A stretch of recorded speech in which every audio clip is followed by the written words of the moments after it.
This week on Hometown Ghost Stories, Westminster is a town nestled in the northern portion of Maryland. But don't let that silence fool you. The town itself has quite the history with ghosts. An old opera house where tragedy befell a performer whose grinning specter has now made the outside of the building his home. And Westminster also has the ghost of Legh Masters, who many believe was the most wicked man to ever call the town home. Join us as we dive into the history, folklore, and hauntings of Westminster.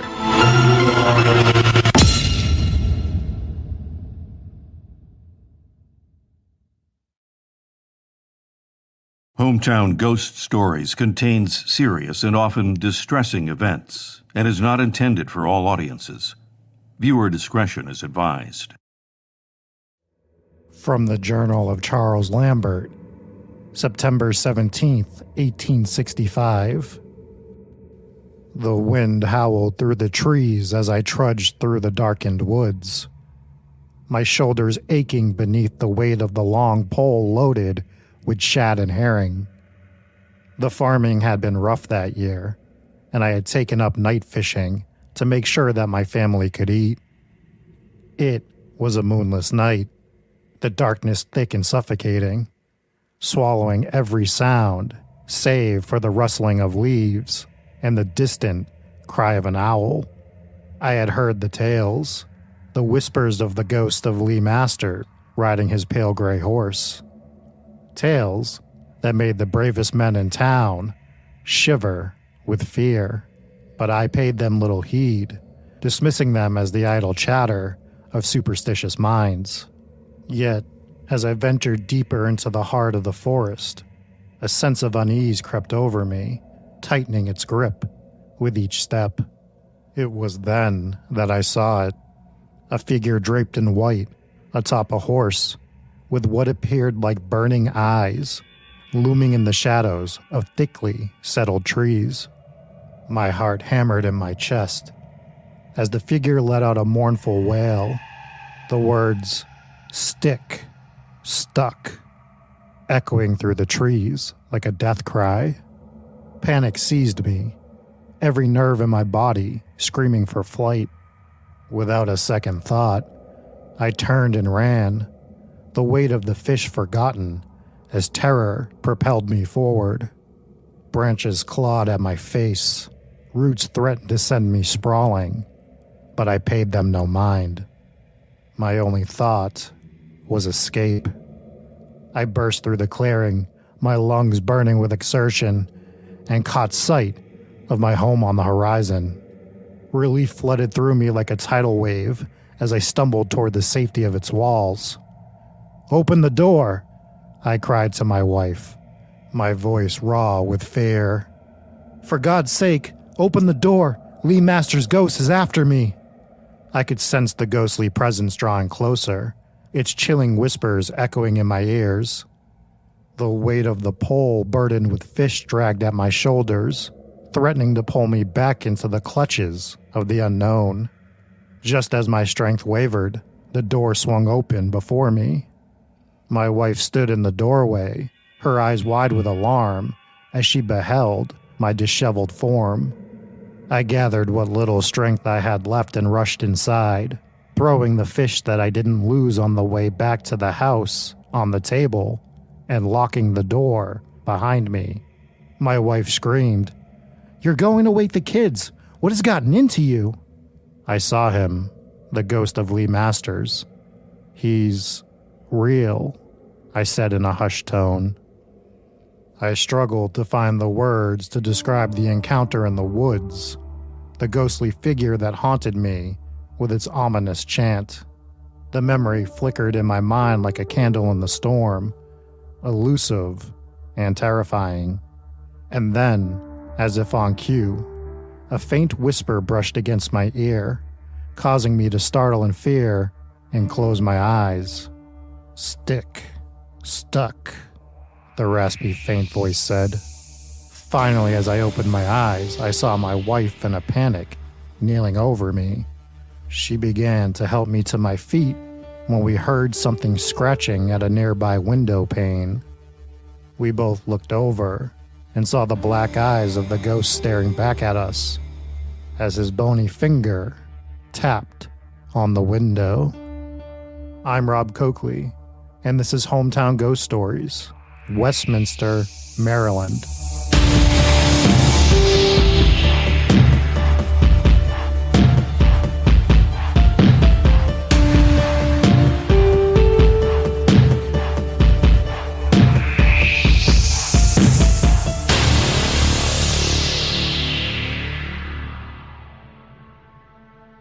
Westminster sits in the middle northern portion of Maryland. Founded in 1764 as the town of Winchester, the name was changed in 1768 to avoid confusion with Winchester, Virginia. One of Westminster's claims to fame is that it has one of the longest-running Memorial Day parades in the country, starting back in 1868. Although not known on a wide scale, the town also has its fair share of ghost stories. The Opera House that sits at 140 East Main Street in Westminster has a terrifying story attached to it. In the early 1870s, families flocked to the Opera House for a variety show on Saturday nights.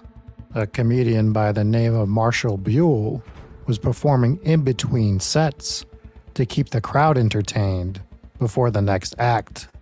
Eventually, Marshall began telling jokes about President Ulysses S. Grant that the crowd seemed to not find so funny. A rock was launched from the back of the theater to the stage, landing just short of Marshall. Shaking, he began to tell his next joke, but another rock came flying in, hitting the comedian on his neck and knocking him down. He fled from the stage. The crowd was in an uproar. The sheriff met him backstage to tell Marshall he would offer him protection by letting him stay the night in jail. Marshall's response was saying no thank you, and that he would ride to Hagerstown that night for a show he had coming up. Marshall wouldn't make it too far.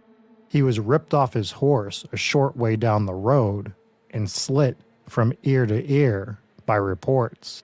No family claimed his body, and he would be buried in Westminster in an unmarked grave. Shortly after, the town drunk was sitting in an area behind the theater when he saw a grinning phantom. He described the ghostly figure as dancing 1 minute and mouthing wordless monologues while gesturing menacingly with its hands. The town laughed at the reports from the drunk at first. Shortly after, every Saturday night, multiple families would report encountering the phantom behind the theater. Another well-known story in the area of Westminster first was published in American Miller magazine in 1888. A reporter was interviewing a miller in the area when the miller suddenly wanted to abruptly end the conversation. When pressed as to why, the miller told the reporter the following story. In August of 1840, my neighbor was found dead near the dam, laying on the ground next to his dead horse. No one knew what happened. A year later, in August of 1841, as the full moon shined down, I began to feel nervousness that I never felt before. Even my dog, who usually slept outside, refused to stay even on the porch. For the next 5 years in August, this same experience was felt. Finally, on the 6th year, I looked out the window and towards the dam. The night was a perfect one, and the full moon hung overhead. While I was looking at the west side of the stream, I saw a moving object, which rapidly drew near. As it appeared, I beheld a sight which filled me with horror and held me motionless. Both horse and rider were as white as the morning mist, but their eyes seemed to flash, and in the man, I recognized my neighbor Jack, who was found dead 6 years before. They were chasing a ghostly fox who was running a zigzag course as though seeking to avoid capture. Just then, the fox leaped into the water, and horse and rider followed close upon him before all sank beneath the water. The miller, after telling his tale, offered to let the reporter stay the evening to see the ghost of Jack. Yet, he declined. The reporter, however, did interview several other families in the area who also claimed to see the eternal hunt that happens every August full moon. And then there's the ghost stories of perhaps the most vile man to ever call Westminster home, Legh Master. Legh Master arrived in America from England after the death of his wife sometime in the 1760s. He had told friends back home that he was heading to America to become filthy rich, and his prediction would ring true. He quickly built iron furnaces and made a fortune by using slave labor. At what is now 501 Stone Chapel Road, he would build his brick mansion named Avondale. Legh was not only building houses and wealth upon arrival in Maryland, he also allegedly built a bad reputation amongst his neighbors. He was known for being overly cruel to his slaves, often beating them when they fell short of his expectations. When they would run away, he would take out ads in every newspaper near and far that he could offer a reward in order to get them back. Eventually, this cruelty would turn to murder. Legh was attracted to one of the slave girls that worked in his home. One night, he decided to act upon his urges. The girl would reject his advances, as she was set to marry another slave that worked in Legh's furnace, named Sam. This enraged Legh, and instead of taking it out on the girl, he went to the quarters of Sam. He had the other men from Sam's bunk grab him and drag him to the nearby furnace. Upon arrival, Legh grabbed Sam and threw him into the boiling hot furnace, watching the man melt until he was no more. Afterwards, Legh returned to the house and found the girl, and cooked her alive in a stove, which he had bricked off after he was done. During renovations of Avondale in the 1930s, the oven was uncovered, and human remains were allegedly found left behind. Legh would die on March 22, 1796, at the age of 79, and the tales of his ghost would begin almost immediately. Legh was buried on the grounds of Avondale, but the ground rejected his body, and his bones over the course of the next few years would rise up to the top of the ground. Eventually, his body was moved to the Church of the Ascension burial ground, where they encased him in a concrete slab, which is rumored to have cracked not just once, but multiple times. Doors opening on their own, lights flickering, and the feeling of an ominous presence close by have been reported at Avondale, as well as other houses in the area. Even more alarming is when Legh is spotted in the woods, patrolling the area of Furnace Hills. The sightings date back to the 1800s and were written about in the book History of Western Maryland, Volume 2, by Thomas Scharf in 1882. One written story from the book reads, quote, "One dark night, as a workman was returning home from a neighbor's house, he heard a rustling, hurried sound at the edge of the woods skirting the Furnace Hill, and in an instant, Legh Master rode past him, crying and begging for mercy upon his miserable soul. The terror-stricken man was rooted to the spot and stood trembling like a leaf, when suddenly the vision appeared the second time, urging his horse to its utmost speed, while the rattling of chains and horrible groans were heard in the distance. A third time, the spirit of Legh Master appeared with agony on its face, and a third time, the noises were heard. Thus, night after night, strange sounds and scenes were witnessed in the Furnace Woods. Sometimes the spirit was followed by 3 little imps carrying lanterns and creeping stealthily along as in search of some object. Sometimes Legh Master would appear at one portion of the hill, as if he was seeking to hide something, but always on a gray horse, emitting flames and smoke from his nostrils, end quote. The spirit of Legh Master is still believed to haunt the woods and homes of Westminster to this day, and many believe that he will forever. As it's said, he's searching for his lost soul, which will never be found.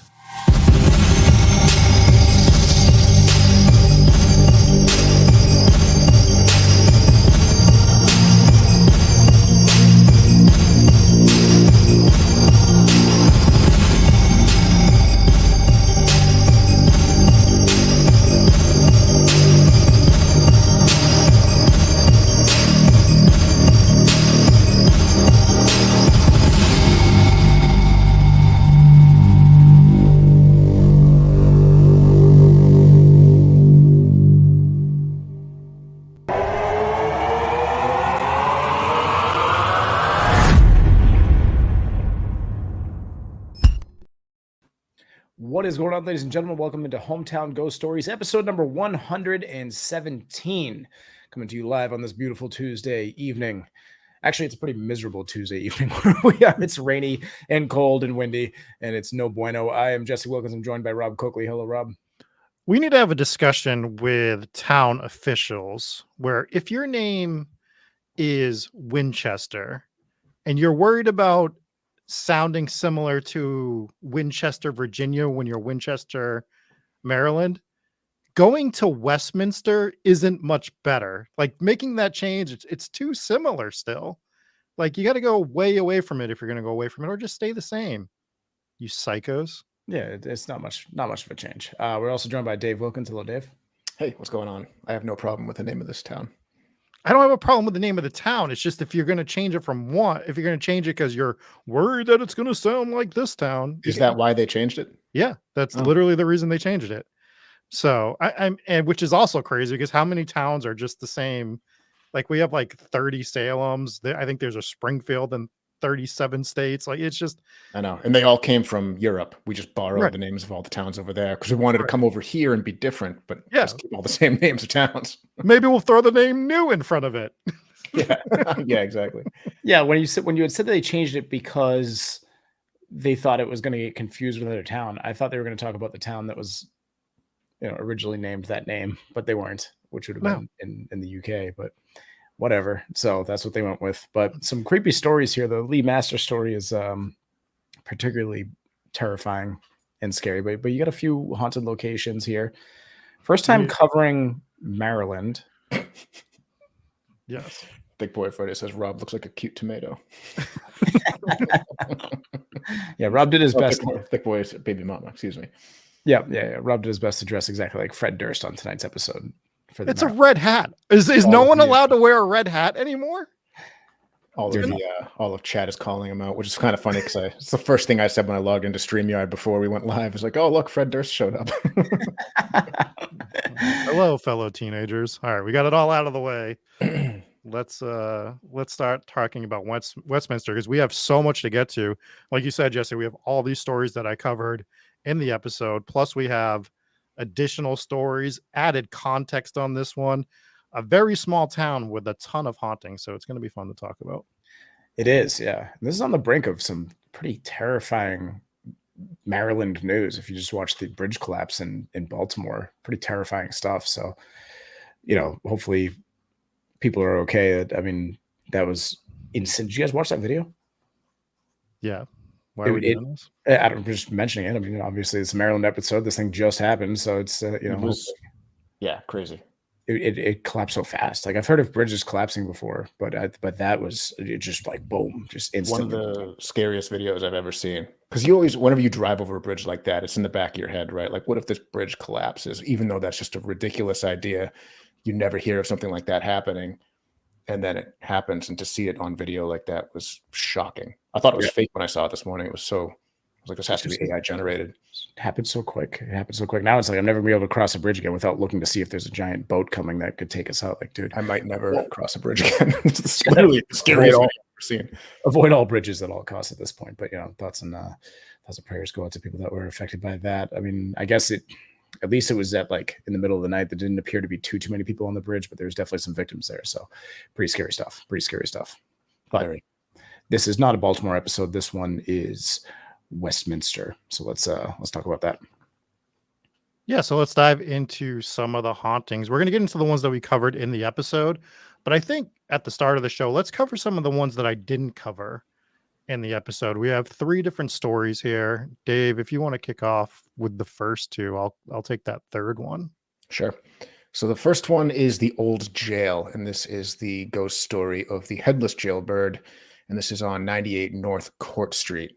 So the jail on Christmas Eve, 1844, was quite dismal. Families visited their incarcerated loved ones, bringing tears and arguments. All the visitors shied away from the corner cell where Big Tom Parks was held. Big Tom was no stranger to the jail, this being his 4th trip in as many months. Arrested for disturbing the peace, Big Tom put up a considerable struggle, and it took the sheriff and 2 deputies to restrain the large man. While the jail was built... Real quick, I just like that this Big Tom is actually a Big Tom, because usually back in the day, if he was Big Tom, he was only probably 4'10", 90 pounds, right? So the fact that Big Tom was actually big is very shocking. That is Big Tom relative to the times. Yeah. What are your thoughts on that, Big Dave? If he's 4'10", I would tower over this man. At least 3 inches. That's good. That's good. Well, I do wonder if Big Tom parked his big tow truck in the park. Gonna go ahead and edit that. If he did, he should. If he did, that'd make a killer Patreon name if he decides to join. Yeah, that's right. Yeah, absolutely. While the jail was built well and considered safe, the sheriff worried that it could not hold Big Tom for any length of time. This wasn't tall enough. How well was it built? How big was he? Perhaps he should be sent to the Baltimore Penitentiary, the sheriff mused. Big Tom overheard the sheriff's conversation and became distraught. On Christmas Day, Big Tom took his own life, slitting his throat. The well-known Dr. Zollickhofer was summoned to the jail. Dr. Zollickhofer, we're going to call him Dr. Z moving forward if his name keeps popping up. Dr. Z was studying phrenology, which, if you're not familiar with phrenology, that is the study of bumps on the head in comparison to character, which I think is even more confusing than just phrenology. What does that mean? He truly had a real find in Big Tom. He asked to take the head to do research. Normal. And permission was given. Tom was laid to rest without his head in a local cemetery while the doctor conducted his research elsewhere. Could it be Big Tom?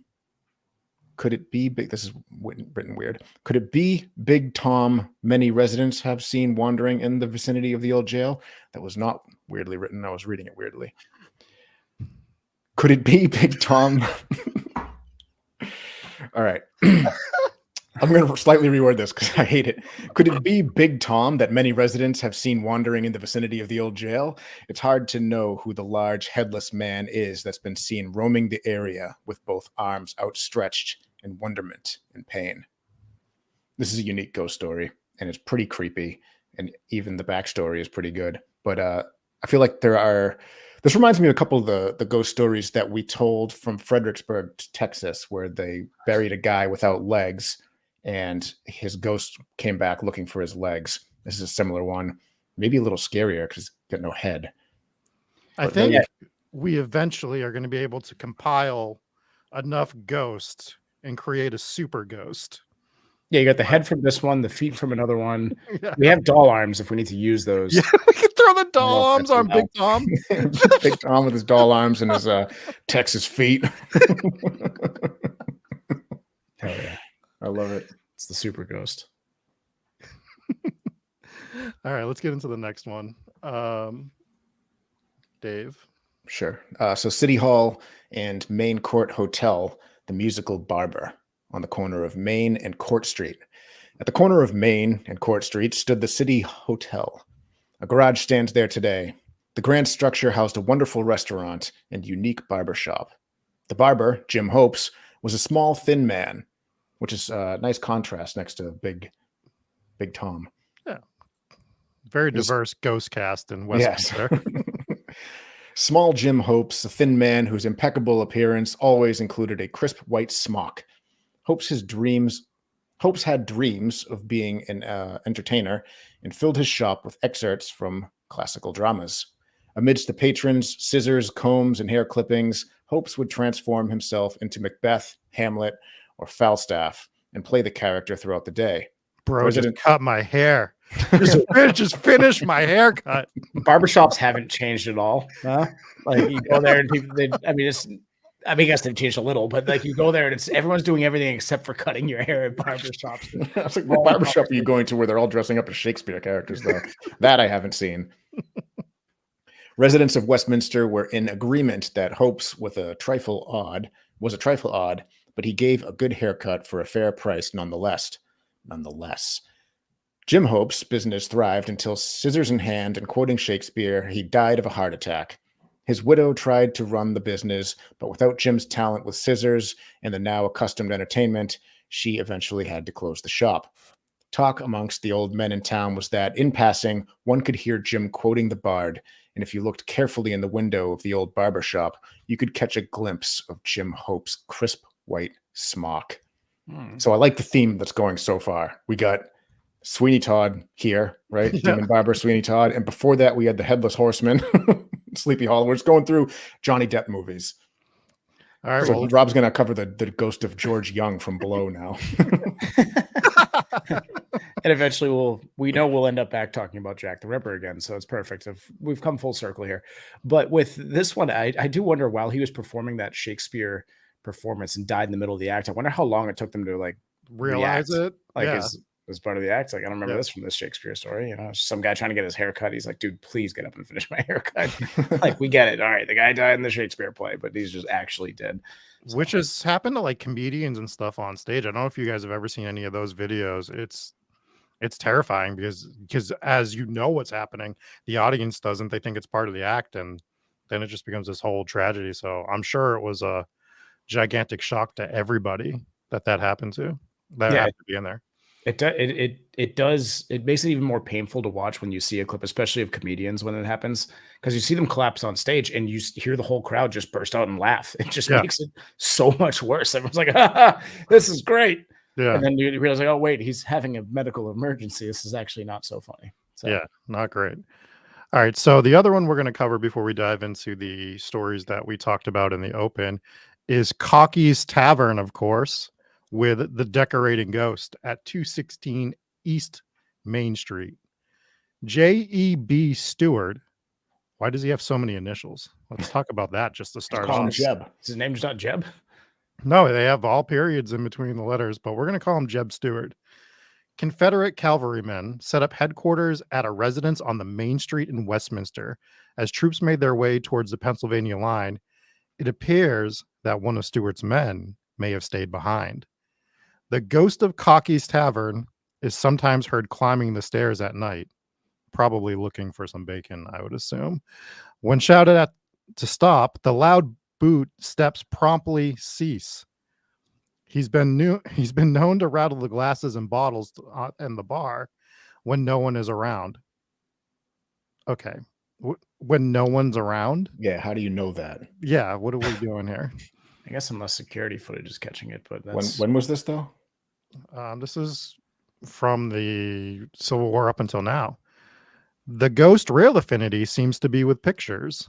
When a visitor from Baltimore joined a friend for lunch in 1981, she proclaimed, "I don't believe in ghosts." Just proclaimed it, just out of nowhere. Her friend was startled. Worst kind of people. Worst kind of people at haunted locations.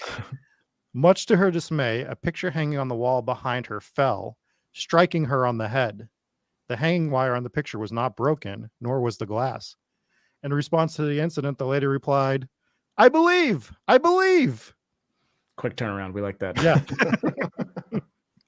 Another eerie connection with spirited pictures occurred when a waitress found a picture on the floor one morning, the glass unbroken and the hanging wire intact. The picture portrayed a school teacher lecturing her class. Upon inquiry, it was found that a prominent school teacher had died that morning. The woman once lived in this building. A well-known elderly lawyer, Mr. Walsh, ate at Cocky's Tavern every day. A table reserved for him for both lunch and dinner. One morning, as staff came in to open up, a picture of Grant that hung over the fireplace was found face down at Walsh's place. The wire was not broken, nor the glass. The place setting underneath wasn't chipped. It was learned that night that Mr. Walsh had passed away. The waitresses here love the ghost and treat him with respect. Late at night, they sometimes feel an eerie prickle as if something is about to happen. One night about midnight, as they were closing up, the waitresses went from room to room and put out all the candles. A few minutes later, they turned in the hall to leave, and looking back, the candles on the mantle were lit again. Ooh. So, very cool story at Cocky's Tavern. I do like the paintings and the pictures corresponding with people who spent a lot of time there, lived there, ate there every day. And on the day that they passed away, it's almost like they returned. So did they return and stay, or were they just passing through as they passed on to the other side is the question. Well, the real question is here, does Rob, when you're there and you're feeling prickles at Cocky's, what are your thoughts? Is it haunted? Am I feeling Part of the story was that someone was feeling prickles at Cocky's. I was like, all right. Yeah. Haven't you ever felt prickles? It's better than them saying like goose pimples. I would have just X'd out of it. So those stories we just read are not from like a random website. Those are actually from the Westminster Maryland government website. Mm-hmm. So I love when these come from like .govs. It's official stuff, you know. So that is from the .govs. Those are some of the other stories. I like the candles relighting themselves, right? Because if you hear about candles that suddenly get blown out, right, you could say, oh, that could be a draft or a breeze.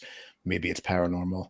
But it's hard to explain when you snuff them out and then they light back up again. You see it happen sometimes, right? Like if you don't completely blow the candle out and you still got that little red hot ember, like a little bit of breeze can actually reignite it. But if you blow out all the candles, I feel like the odds of them all reigniting is low. Yeah, I would say that's probably very low. Yeah, not going to happen too often. So those are those stories. I think we should start diving into the ones we covered on the opening. And the first one I want to cover is actually the one that kind of was in the middle, the one that happened at the mill. And that was like the Eternal Hunt, where the story was written in the 1800s in American Miller magazine, which thank God I wasn't alive in the 1800s. If my entertainment was American Miller magazine, if that's what I had to look forward to every month, I mean, just no thanks. I would have never drank a single one of those Miller magazines. Yeah, but I mean, I guess the newspaper's not like your source of entertainment, right? It's you're scrolling through. It was how you'd scroll through Twitter back in the day to see what the current events are. It was I think it was part of their entertainment. They had very little entertainment. I mean, most of these people just sat and looked out their window, just waiting for some shit to go down on the street. Like, but this isn't a magazine. Yeah, this isn't a newspaper, rather. Yeah, this is a magazine. So, like for me, magazines were always like about entertainment, because you're reading about things you want to.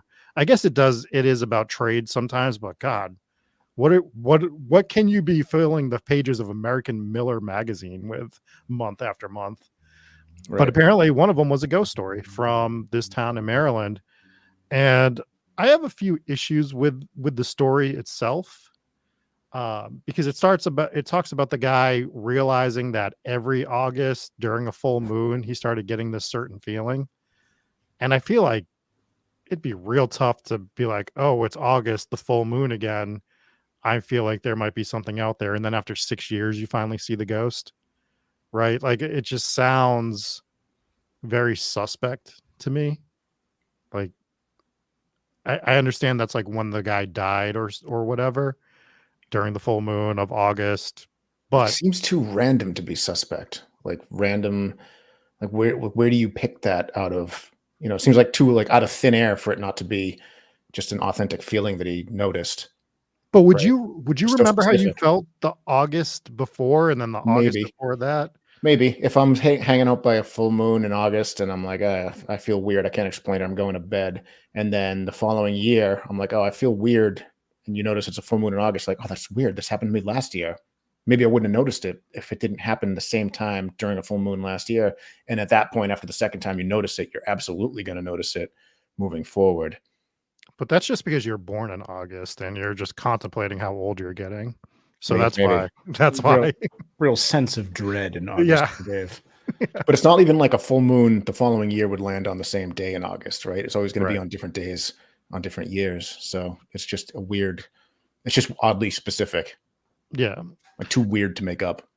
And so it almost like solves this death as well, because they were wondering how he died, and you see the ghost leap into the water with his horse after the fox that leaps into the water, and they found him by the riverbank dead earlier, like 6 years prior. So the other issue with this story from when I was researching it, and I couldn't find enough info, I only found like little snippets. So if anyone that listens to the show actually has more Andrew brings up a great point about entertainment in the 1800s. Says, are we talking about a lack of entertainment in the 1800s when you could drink absinthe while driving to the hardware store to buy cocaine gum and a rifle? Well, some of us get our entertainment in different ways. That's true.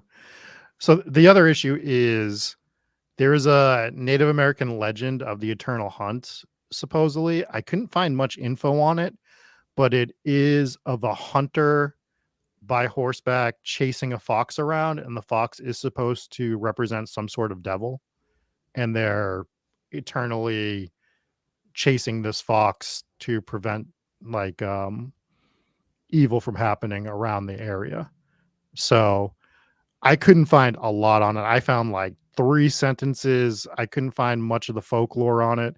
If anyone does know anything, please send some info about that. So wait, is the fox like an embodiment of evil, or Correct? But is that a thing? Not that I could find too much of. I only found a few. That's why I'm saying, like, if anyone else knows more about this, about Native American culture and the Eternal Hunt, hometownghoststories@gmail.com. I'd love to read a little more about it. Papa Squatch has brought up the wild hunt in Norse mythology a couple times. Yeah, and I Those also are found one related. in Germany as well, But I which could be is a little different as well. The Germany one was an eternal hunt where a man went into the woods to try to bring the animals back because the people were starving, and they would hear rifle shots, and they would never see the hunter again. But every time they heard the rifle shots, the animals would come closer to the village. So there are different versions of the eternal hunt in different cultures. So I don't know if this was taken from that or if this is an actual ghost story, but supposedly the other problem with this entire story is if you're a reporter and you're offered to stay the night to see the ghost, you 100% say yes. Mm-hmm. You don't turn that down. You coward. Yeah, you take that. We saw it last week. Stayed the night, slept with a 12-year-old. Like, it was terrible decisions were made. But like don't do that. But yeah, you're a journalist. You take that story, man. That's amazing. Yeah, you definitely take that. And then there's the Opera House ghost, which this poor comedian goes on stage, tries to tell some jokes. Jokes are so bad that they murder him for it. Like, We've all been to like one of those comedy shows, right? Have you seen Amy Schumer? Come on. They took Kill Tony way too literally. So they kill this comedian, and the twist of this ghost and this appearance is so different than other theater hauntings because he doesn't haunt the inside of the building. He haunts the outside, the back portion of the building. And it's one of the most unsettling just documentations of a ghost that I've ever heard, where he's this grinning ghost from ear to ear, which his throat was slit ear to ear, and he doesn't speak. He's just mouthing words with a big grin and almost miming, right? Like in very slow fashion. So you come upon this out in the rear of the opera house. And at first it was the town drunk that saw it, and everyone was like laughing at him. And then families would start going there on Saturday nights and seeing him out in the back. And we have reports of this from the 1800s on. Okay, but all it takes is one person to say they saw something, and then for people to start looking for it and seeing what they want to see. Yeah, but you could say that about any ghost haunting, right? So, but I think if we want to lay credence to stories, if everybody's laughing at him for it, and then they start changing their tune on it, like, oh no shit, the Millers saw him and the Smiths saw him as well, and then people are like, okay, well maybe there is something there. That becomes a little different. How much of a slap in the face is it that the comedian was killed for not being funny, and now everyone just laughs at his ghost while he's trying to be scary? Well, if they were laughing at his ghost, from all the accounts that I read, they're scared to death of the grinning ghost. Oh, they were laughing at the drunk guy for telling the story. Yeah, they were laughing at the drunk guy. I was gonna say that'd be too ironic. Imagine seeing a ghost like that with slit throat, trying to talk but can't talk. It's grinning, like one of the most terrifying images you could see. And everyone's like, "Oh, that guy's probably not very funny." Yeah, good thing he can't talk, so we don't have to hear his jokes. You know, like still getting it after all this time being a ghost. That's such a terrifying image, and I guess it kind of depends on what kind of miming he's doing. Is he trying to climb a rope? Like it's a little goofy. No, from the accounts, it's he's trying to tell a story almost with his hands. So it's not like he's climbing a rope. It's like he's, I would assume, my thought went to almost like conducting an orchestra, right? Like those hand movements. And you get this grinning ghost just slowly just trying to do stuff like that, and it just sounds super terrifying, especially if you're coming around the corner like of a building, and he's just standing there by the door of the opera house, and you're just like, because at first you're like, oh, is this part of the show? And then you understand that it is not part of the show, and your town people should probably have all been arrested for murdering this comedian on the road. Yeah, fair. There was another one we covered. I don't remember where it was. It might have been New Zealand, but there was a haunted, I don't think it was an opera house. It was a theater, if those things are different. But one of the performers, she performed and she was booed, and she was so disgusted that she was booed that she went and killed herself. This feels like almost like a one-up of that, with this ghost who not only was booed, but he was killed by the audience booing him. Yeah. They hated him so much. Yeah, and much like that one, that particular ghost didn't haunt just the theater. I know she haunted the theater as well, but she was haunting the buildings around. So another unique haunting where he's not in the theater itself, but on the backside. Just very unique, very different. So they're just leaving him outside. They don't want his bad jokes anywhere near the stage still. He's like, I'll scare everybody, but I will not get more rocks thrown at me. And who's bringing rocks into a theater? Right? People with the intent of throwing them. Yeah. Right. Like they were looking for somebody to be bad.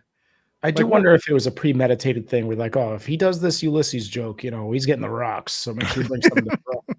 Maybe that was just comedy shows at the time. Maybe you're like, hey, don't forget rocks in case he sucks, I mean, I'm glad we switched to tomatoes, I guess, at some point. I'd rather get hit with a tomato than a rock. It looks like it actually does look like I got hit with a tomato. Yeah, I was about to say, it looks like you've been pelted by tomatoes all night. But it's fine. And that leads us to maybe Rob doesn't care whether it's a tomato or a rock. He just wants you to give him something to break. Yeah. I can't think of any other songs right now. He did it all for the Nookie. Yeah, that's the one, right? That's the go-to, right? Yeah, take a look around. Let's go start a riot.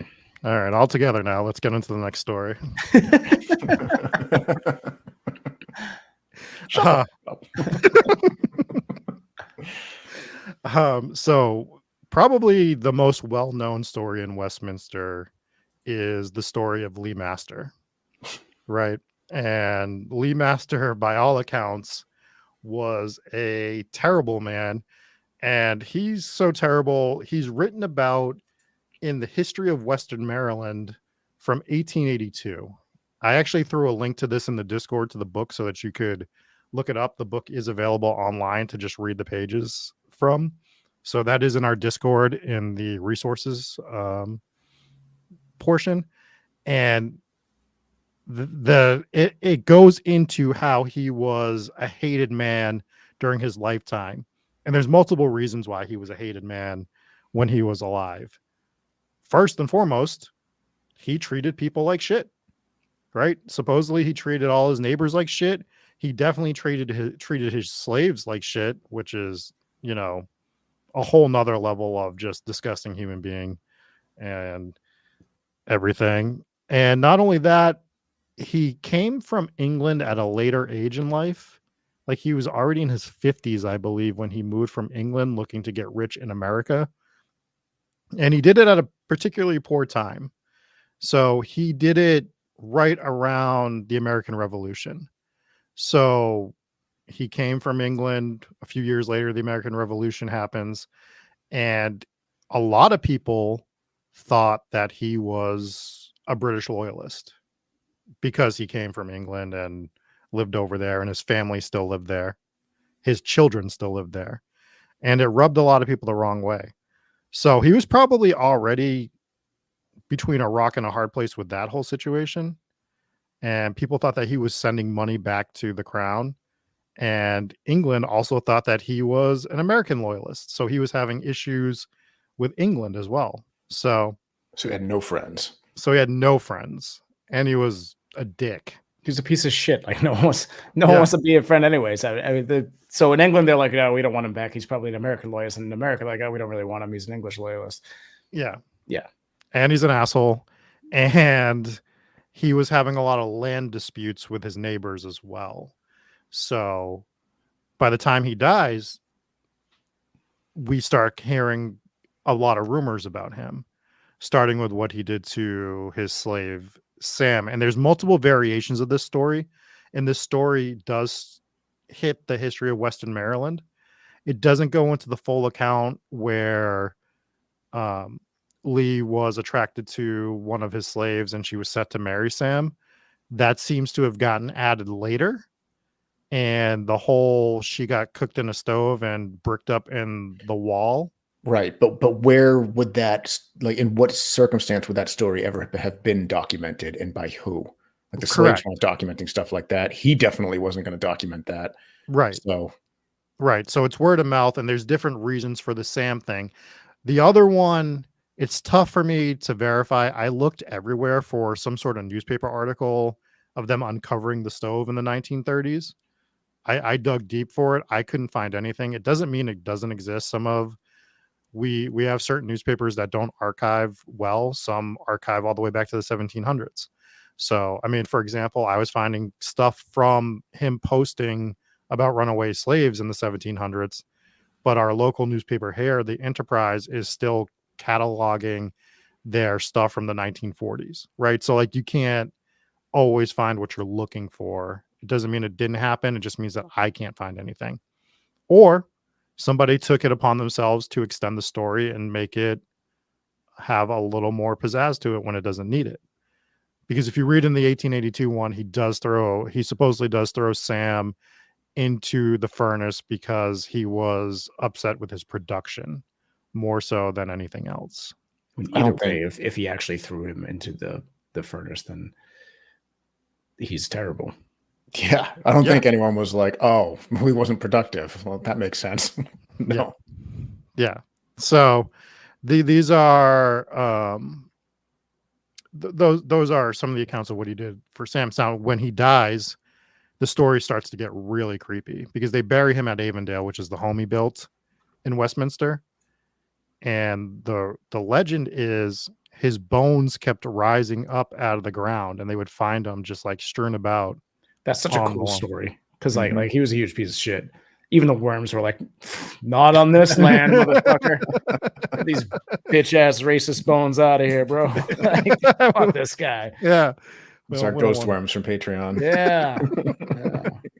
They will unite. And so they finally take him and they bury him at Ascension Church graveyard. And so they took the bones that were ascending and they put it at Ascension Church. Yeah. They're gonna. That was your plan? That was the plan. And they put him in the like coffin that I showed, like the marble or concrete coffin. and it kept cracking multiple times. And you can actually see pictures of it throughout time where it cracked at least once. It looks like twice because it looks like two different stones. And they've recently replaced it again, so it looks brand new. Now, for the people who are listening, this is like when you say a coffin, you're talking about more of like a stone sarcophagus that was sitting above the ground, right? Right. So they could see it cracking, but those things crack all the time. There's a few up in Burial Hill in Plymouth that have those kind of raised sarcophagus things, and they're always cracked because they don't hold up against weather. But this temperature changes. This is different though. This one cracked because he was a piece of shit. True. But multiple times too throughout the years. So they actually replace this one. I think the ones at like Burial Hill and stuff, they don't replace, or not that I know. Maybe occasionally they do. But yeah, so there's those stories of his actual physical remains doing stuff. And then again, he doesn't just haunt his former home, Avondale, or anything. He covers all of Forest Hills, Furnace Hills, sorry, not Forest Hills. Thinking of J. Cole albums right now. He covers Furnace Hills, and his ghost is roaming the forest on horseback most of the time. And people have seen him on top of hills. And this dates back to the 1880s. It's a pretty scary haunting. I mean, you got like he's like riding a horse, right? And it sounds like his soul is like begging, like, please help me cross over. Like, sounds like, if you're going to classify the ghost, sounds like a revenant, right? One that comes out of the grave. That's a good call. Definitely sounds like a revenant. And then we have people throughout history that were also helping the legend grow, is what I will say. So there was a guy by the name of Ben Biggs. Old Ben Biggs used to tell a queer story, and this is from the History of Western Maryland, Volume 2. Used to tell a queer story about his wrapping himself up in a white sheet and going through the woods at night crying "stick stuck," which scared a great many timid people and secured for him an unsavory reputation. He was a great wag. One poor I was just fella, about to say, we were all going to what a great wag he seems. I have a list of great wags that I've been writing down, and I was like, oh, let me add this other big guy. Why is everyone big in this story? Gotta add Ben Biggs to the great wag list. Big great wag. One poor fellow, a little superstitious, in going through a woods from a neighbor's house. Not on the wag list. He's not superstitious, but he is a little stitious. Going through a woods from a neighbor's house with a long pole balanced over his shoulders and hung full of shad and herring, ran against Master's ghost, and hearing his voice shouting "stick stuck," was so frightened at the strange apparition that he took to his heels and dropped all his fish on the ground in his rapid flight, bellowing to his old woman as he came in sight of the house, for God's sake to open the door, as Legh Masters' ghost was after him. So that's kind of where I got the inspiration from, the opening story, and took that. But so you have people, it shows you how far back this legend goes. We have Ben Biggs just being a complete dickhead. Just sorry, a great wag. Absolute wag. Just being an absolute wag. And just going around scaring people. Again, the 1880s. I guess you either dressed up as a ghost or you read American Miller magazine. Yeah, that was the two things you dress up as a ghost and you're wagging off in all the bushes and scaring all the locals. Yeah. Got to stop wagging off, is what we say. Yeah. So that helps perpetuate it. But if you read this, I don't want to read the whole thing to everybody, but if you go and read this, it talks about how father to son would pass along the legend of Legh Master and how he just had this cold look in his eye, this evilness about him. And I think that helped perpetuate some of the haunting stories. But if people have been seeing his ghost for the whole time, I wouldn't put it past the ghost to actually exist. Yeah. No, I'm with you on that. Right. I mean, you got to take into account that you might have some wag who's faking these haunts, and that sucks, because if it is a real haunt, then it's like, this is one of those situations where how long has, Ben Biggs been doing these big pranks, So Or we got an Inception situation where the ghost isn't actually Legh Master. It's Ben Biggs still dressing up as the ghost of Legh Master and haunting people. So they think Wagception. Yeah. he was a great wag in life. You had brought this up a couple of weeks ago with the Elvis thing. Like, how many Elvis ghost sightings were just Elvis impersonators that had died? Right. Yeah. And I can't stop thinking about that. I'm like, it's so possible. There's so many Elvis impersonators that could have died and they could be haunting, looking like Elvis. And people are like, oh, I saw the ghost of Elvis. Like, no, you saw the ghost of Fred. Yeah. Mm-hmm. Fred Big, who impersonated just the whole Big family, just the lineage, just impersonates people and becomes ghost of those people. It's a curse. The next cursed possession is actually the Big family. I'm with it. Yes. I wonder if Big Tom Parks was part of this from earlier. Big Tom. Big Tom, too big for the jail. Too tall. Got to transfer. What else? So I think that this town as a whole, although it's like this really small town, not many people have covered the hauntings, if any at all. Like it's got such a fascinating history of hauntings and folklore. And I love finding towns like this, right? Where I didn't know a Westminster, Maryland existed. And I start looking to the hauntings and I'm like, wow, they really have this diverse set of hauntings. Some of them terrifying, some of them just real more interesting, like the Great Hunt being a little bit more of an interesting one. Legh Master being terrifying, the Grinning Ghost, which is what's going to stick with me from this episode. Yeah. Legh Master, terrifying. The thought of a grinning ghost, because I just can't get that image out of my head. And I might even start looking into like finding more grinning ghost throughout different areas. I will say, for audio listeners, you missed out because AI absolutely crushed it on this one with the generated creepy smiling ghost images. Absolutely horrifying. And they knocked it out with the horse images too. Yeah. It's learning. Well done. Is what we will say. So Westminster, very haunted town.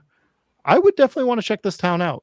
This would be fun. I guess Avondale would be it used to be a bed and breakfast. I can't find any info on it now about being a bread and breakfast still, but I would love to go investigate Avondale. So if you are the owner, operator of Avondale, reach out to us because I think it would be very cool to do an investigation there and see if we can find anything. But the whole downtown area, right? Like just the whole downtown of Westminster has hauntings galore. We can go see if we can find the ghost of the Shakespearean barber. We can go try to find Big Tom's head. That great wag, Yep, that great wag. No, this town really is packed with interesting and unique hauntings. Yeah, so I would definitely love to go check it out. It's not super far from us. It's about a 5.5, 6 hour drive. So we would be able to do that. But if we're ever passing through, definitely a town I would at least stop in. And there's going to be kind of a recurring theme for me over the next couple episodes that I cover. I went to Spokane, which is a bigger city, like bigger than Westminster. But I also went to Wallace, Idaho, which I'm going to cover as well. And that very much reminds me of something like this, where it's this small town, but the hauntings are very cool. I look forward to it. Yes. Well, this was good. Nice job. Oh, thank you. Well, that's gonna do it for Westminster. Do we want to get into some 5-star reviews? I think we do. We do. All right. So the first one is from JB2319, titled 5 stars. So they are letting us know. Not only did they give us 5 stars, they titled it 5 stars. I like it. And they wrote, has me laughing out loud at work. Engaging storytelling, and although all 3 have great voices to set the spooky tone, I got to say, I think Rob's is the best. Oh, dude, will you stop writing these yourself? There's no way anyone thinks that. It's a new game that Rob plays all week, is how many accounts can I create to leave a review that says nice things about myself? Well, interesting you guys say that, because the next line is, no, Jesse, this is not a Rob Burner account. Sounds like something Rob would say from his Burner account. Which is what I was going to say, which sounds exactly like something a Rob Burner account would say. So, JB, you did not do a good job covering your tracks there. Can't wait to hear more. Great stuff, guys. All right. and this one's a little bit different. I do like how all of our listeners are balkanizing into Team Dave and Team Rob's. We will battle shortly. I don't know if that means I'm universally hated or universally liked, but I'm going to hope that it's universally liked. This one is from Witchy Woman 27, titled Absolutely Addicted. I started listening to the podcast sometime late last year, and I was immediately hooked. I've always been interested in the paranormal, but was never a big fan of podcasts until I found you guys. I was going through a lot of personal issues, and I started listening to you guys as an escape, and now I listen every chance I get. I lost my job last year after being diagnosed with a rare autoimmune disorder and had to pull my daughter out of public school due to her mental health issues. So now we homeschool during the week, and she DoorDashes with me on the weekends. We listen to y'all the whole time we're in the car. She's 10, but she absolutely loves the show as much as I do. We love the stories and the banter between the three of you guys, and I enjoy the creative names that all the Patreon members come up with in every show. We're finally caught up on all the episodes, and I'm on the edge of my seat just waiting for the next show. Thank you guys for doing what you do. Your show helped me through a tough time when my mental health was not at its best, and I sincerely appreciate every bit of it. Well, thank you for finding us. Thank you for listening. I'm glad we can help and give you appreciate some that laughs. review. Thank you. Yes. I sincerely appreciate you listening to the show. That's awesome. I'm glad that people are bonding with their family over the show too. That's fun. Mm-hmm. That's good. That is good. That's the goal. We have a few Spotify comments on the last episode. From Cackers says, loved it, guys. You have fun, but it doesn't take away from the story like a lot of others that I've heard. A big fan. Much love from The Rock, Australia. XX. Cool. Thank you. Awesome. Then Horror Hack 13 says, great episode. Love the show. The perfect blend of spooky and irrelevant humor. I don't know if that's is that a shot at us or is that an actual compliment? But hey, great episode. Love the show. The irrelevant Dave Wilkins. And then you're going to see on the next round of t-shirts, Hometown Ghost Stories, irrelevant humor. I don't know what it means, but I like it. Yeah. And then the legendary Lily says the lobotomobile and guillotine machine. And then Green Fairy says 5 stars, but not for Rob because he can't pronounce my screen name and won't fight me with pool noodles at Plymouth Rock. Why you dodging me, Rob? Oh, shit. What? When was this challenge issued? I don't know, but I like it. That's the second time I've seen people talk about pool noodles in chat today. So. The guillotine machine was we were trying to get suggestions on what we should call the traveling guillotine from the French Revolution. Oh, the guillotine machine. Yeah, I guess that would work. Good. Yeah, that's good. Cool. I appreciate that. We're trying to pump up the Spotify reviews and comments. So if you're an Apple Podcast listener, if you have Spotify or if you have time, just swing on over there. I think you got to follow and listen to an episode on Spotify before you can leave a review. But do that because why not? And so listen to your next episode on Spotify and drop us a review if you don't mind. But that would be amazing. We just surpassed 300,000 streams on Spotify. Ooh. I don't know. These Spotify stats, they confuse me. I don't really know what any of them actually means. We don't know what we're doing. If you guys don't know, we've been bluffing for a long time. Yeah. So put a show out. Yeah, absolutely. We are going to be in a couple months. We are going to be at the Pennhurst Paracon, which is in May. So if you are looking for a chance to hang out with us or meet us, come to the Pennhurst Paracon if you're near Pennsylvania. It's going to be a blast. We were there last year. There's a ton of people, so come chill. Joey B says, watch out, Joe Rogan. Creeping up with that 300,000 Spotify streams. Things I didn't mean to read out live. Okay, let's thank our VIPs real quick. For Patreon, we have Dave D, Kate and Steve M, Blazora, Glitter Tees, Cami from Washington, Kelly C, Jennifer P, Dakota G, Nick, Donnie N, Inspires Gaming, Allison V, Robert H, Anna C, J9, Mallory K, Demon King, Mom and Pops W, Lisa J, and Mike Blake. Those are our VIPs. Thank you so much for being VIPs. Did we dedicate this episode? Oh, we didn't. All right, we'll do that next week, so it's even more special. Yeah, so we don't want to just throw it out there for no reason, but we will add you into the credits and everything like we normally do. So for the Warren's Words, starting with Rachel G, Too Many Rachel B's, Lacey, Nefarious Chad Poles, Wahini Pirate, I Hate Rob, Julie Gooley, Eugene M, Arcade Hunters, Siobhan Not Sharon, Kath Q, Liz Young, DC, Chris Connolly, LBPS Founder, Next, HTGS Guest, The Other Rachel B, Sarah Cook, Stitch Kitten, Ambi Rose, Janice G, Lily, Rachel B, Rob's left-handed dog hands with man blood on them. Sydney is no longer the favorite fan Bowman. Whoa, we didn't say that. Whoa. I didn't say that. This Yeah. is her name. You're still our favorite, even if you've done this to your Patreon name. We have Papa Squatch. We have Stop Throwing Tomatoes at Rob's Head. LOL, Steph A. I've been practicing this one, and I'm not going to get it right. It's Huka Naka Laka, Haka Naka, Hika Laka, Huka Naka Faka. And Nailed it. Yep. That's a Key and Peele reference. It is a Key and Peele reference. I read that. I was like, I don't know what's going on here, but then I watched the skit. We have for the which one are we in here? Ghost Pirate Mafia. We have Chris, Miss Macabre, Rub a Dub, Benjamin Franklin in a Tub, Michelle, Nikoru, Cold Warrior, the infinite short list of places to visit, like that. I should stop changing my username. My other subscriptions are getting freaked out.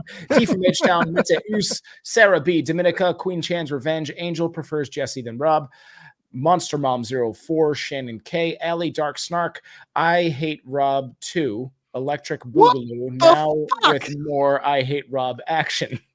Oh shit, is that a different I Hate Rob? That's I Hate Rob 2. Yeah. Number 2. Megan S, Morgan S, no. The Haunted Microwave Full of Frogs, Sharon V, Wayne C, 6 Slicks Hicks Nick, 6 Slick Bricks with Picks. Thank you, Nancy. We have Crystal Quinn, Team Rob, in parentheses, I guess. Aaron A, Mina H, Colby, the unnamed serial killer, still at large. Like that. Rob Coakley's allegedly poorly ketchup jizz bukkakied French fry party. They're going to change that one. Alicia E, Thick Boy So glad Freddy. 10-year-olds listen to us. Thick Boy Freddy did it all for the nookie. The nookie. Come on, so you can take that cookie and stick it up your Swanee, not a Rob Burner account, 5 stars. Sam from the Paul, Joe R, Paul from St. Louis, Al Capone. I should be in every episode. You damn right, Al Capone. Thanks for the update from the grave. Huggy Bear. Yes, Rob, you told the gas station V6 story. Solar Flare, Mariah M, Kirley J, Anthony, lefties are wrong. Grow up and use your right hand. T, Cody G, Brandon W, Hooper the Hellhound, Soph in Simsala Bim Bim Basla Du Saladim. Pretty much nailed that one too. Conjured a demon in Latin. I think that was what happened there. So thank you so much for being on Patreon. Ad-free episodes, early access, bonus content, Patreon pre-show hangouts, and VIPs can get an episode dedicated to you unless Rob forgets. I also like that the Patreon names is just people starting to have conversations with us. I know. From week to week. That is amazing. I still haven't gotten over the development that your Patreon name changes throughout whatever patrons, like whatever other pages you also support. So it just makes you seem like an absolute psychopath. I love that.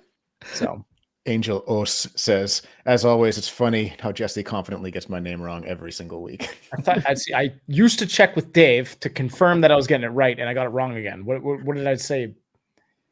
I don't know. I think you say Oos, and it's more of an Os. Os. Okay. All right, we'll have more fun with that. I'll get it wrong either way next time. So, thank you guys for tuning funny in. How incompatible the Danish language is with the English language. Yes, it's funny how incompatible I am with every other language as I still try to learn and to make no progress. Anyways, that will do it for this week. We'll be back on next week with a live Haunted Headlines. Is that the plan? Yeah, and I think I owe the people the frog suit and Macho Man glasses. So Hell yeah. This Friday is Dark Mysteries. Oh, next Friday. So this Friday, Dark Mysteries. I'm just going to tell the people probably the hardest I've laughed in months when we were recording that episode. So I would strongly suggest to check out that Dark Mysteries episode. Yeah, it's a good one. It's fun. Yes. Yeah. Okay. So Dave, you did get the pronunciation of that perfectly right. So yes. I'm just going to point to you when it's time to pronounce her name and you can get it right because I was confidently getting it wrong. I thought I had it right for weeks. And now she just dropped in here and let us know. But hey, it's good to have you in the live chat. Thank you all for hanging out in live chat. We'll be back next time with another live episode. So make sure you guys tune in and we will see you then. Thank you so much. Goodbye. Peace.